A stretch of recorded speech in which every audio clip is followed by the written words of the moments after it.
Hello सांग मैंने Kenta अच्छन आशा करूँ सब भल थी तो बैकग्राउंड टे नेचर अच्छे बाकी वीडियोटा इनफॉर्मेटिव होता बेले सब्सक्राइब गोटे करदेवे।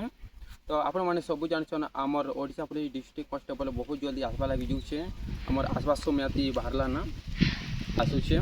तो आम डिस्ट्रिक्ट कॉन्स्टेबल बहुत सारा पोस्ट आसूचे जेनटा कि आमर डिस्ट्रिक्ट कॉन्स्टेबल आमर YSF आमर कम्युनिकेशन कॉन्स्टेबल आमर SI इम्प्लीमेंट बहुत सारा पोस्ट अच्छे 7000 प्लस पोस्ट अच्छे। तो यहाँ खाली गोटे सुजोग मिली एंता सुजोग नहीं छाड़बे है। तो केन पोस्ट रे केते केते वैकेंसी अच्छे मुझे कहीदे आमर YSF रे अच्छे आमर 2200 प्लस अच्छे आमर डिस्ट्रिक्ट कॉन्स्टेबल अच्छे आमर 4200 अच्छे तापर आमर SI इम्प्लीमेंट अच्छे 900 तापर आमर कॉन्स्टेबल कम्युनिकेशन अच्छे 300 एंता अच्छे। तो आम 26/5/2026 ने दुईटा नोटिस जारी कराइला जेनटा आमर गोटे आमर वैकेंसी रिगार्डिंग आ गोटे आमर पेटिशन रिगार्डिंग।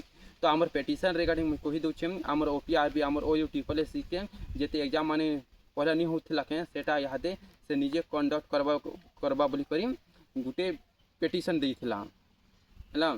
तो सेनके लिखाई आमर पेटिशन ने तो आम 10 जून आमर फुल एडवर्टाइजमेंट रिलीज करावा बोली करी सेनके लिखाई। तो तुमको मान को 10 जून पते सेटा वेट करवा के पड़वा ठीक अच्छे। तो वीडियो जदि भल लगवा बोले सब्सक्राइब गोटे करदेवे। तो आ गोटे सेपरेट वीडियो गोटे करदेवी आमर फिजिकल मेडिकल विषय में आम डेट फेट एप्लाई डेट सब गोटे गोटे।